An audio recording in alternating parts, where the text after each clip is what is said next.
Well, First Church is located right downtown in Ottumwa, on the corner of a couple of the main on Market and Fourth, and it's kind of a unique situation. We really don't have green space, being a downtown church, in that, and our parking lot is shared with the municipal.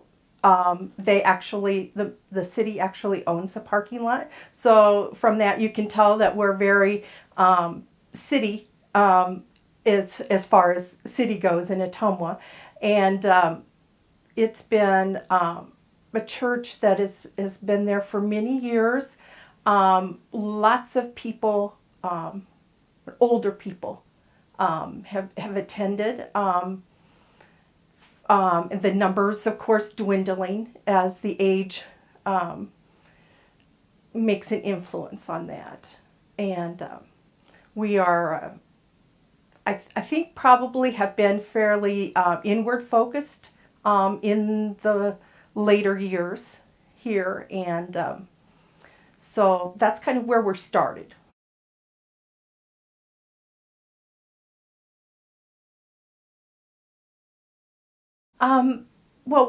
My husband and I had, we've been members there for about 5, 6 years, attended a little before then. So we're not part of the long term membership.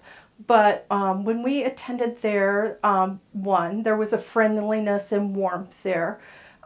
Two, we were looking for some place first, that we were healing some wounds, let's say, and we were looking for a place that we could do that. But it grew on us, and there were groups, small groups, and things that we could gradually be involved in, and that drew us in and gave us a core members, that we could connect with, and we really enjoyed being able to feel a part of church.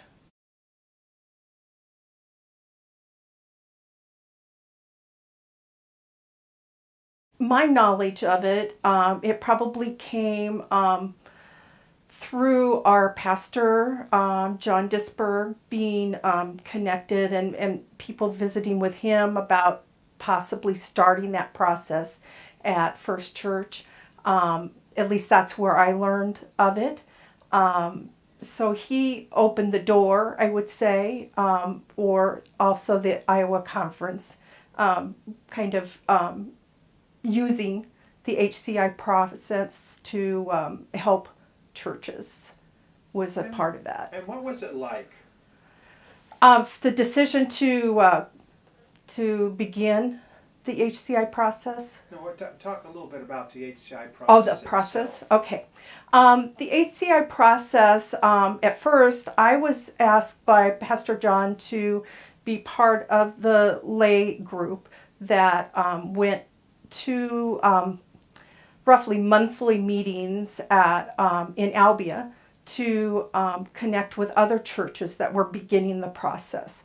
And we read books and discussed and so forth, and shared with each other what the strengths and weaknesses of our individual congregations were. And so that was a period that I was involved. We would report back to our congregation, but they weren't directly connected.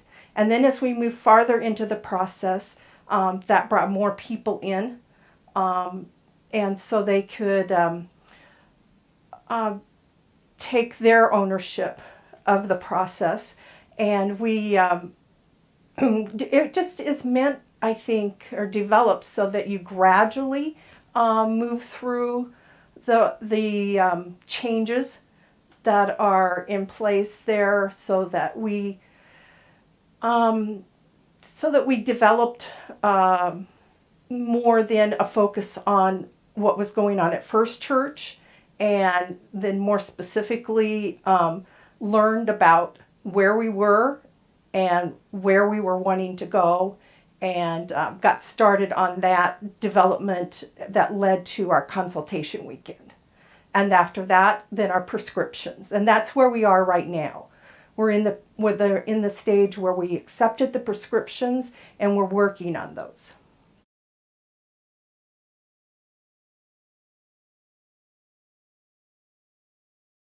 Internally, we're just more energized. And then going out into the community, I think there has been some impact already that we have been more active in the community, or at least more noticeable to those in the community. We helped sponsor a concert that was open to everyone in the community. We've done a worship service in the summer where we're out in the park. And so even just people passing through the park were aware of our service going on and felt welcome, I hope, to join in if they chose to. We have made T-shirts that say the church has left the building, and just wearing those around, we've heard back from non-church members that they communicated with someone at their place of work that mentioned that somebody from that church that has the church has left the building on their shirts, that they were helped by maybe having their home winterized or something by a group of our people. So I think that's what I'm seeing as ways that we've been reaching out more and using our energy that way.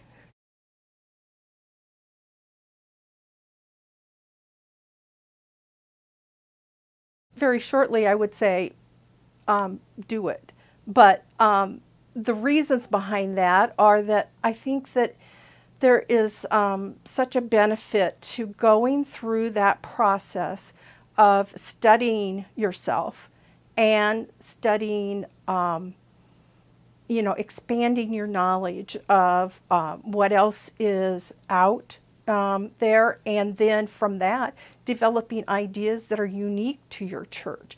And a lot of times we think about doing those things, but we don't take action. And I think that's one thing that the HCI process does, is that it helps support you in that, and it helps give you a timeline. And that's what some of us need sometimes to kind of have that extra push, is knowing that we're going to be held accountable, not in a bad way, but in an encouraging way. So that's why I would recommend that churches do this. I would also mention that a couple of different places in the process, there's a point where congregations make a decision to continue with the process or to stop the process. And I think those points are valuable, because it isn't like, okay, once I'm in this, we're stuck kind of thing. I think it's a healthier way of looking at it, so that churches can do what's best for the congregation and for the work of the church.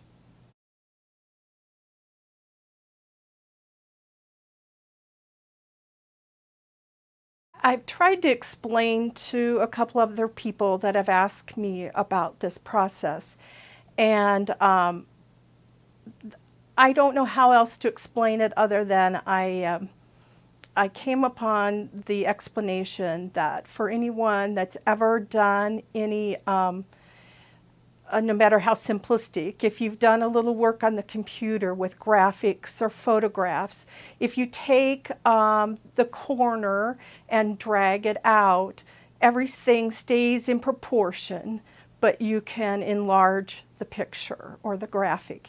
And to me, that is what is going on for the church, First Church, and for me personally.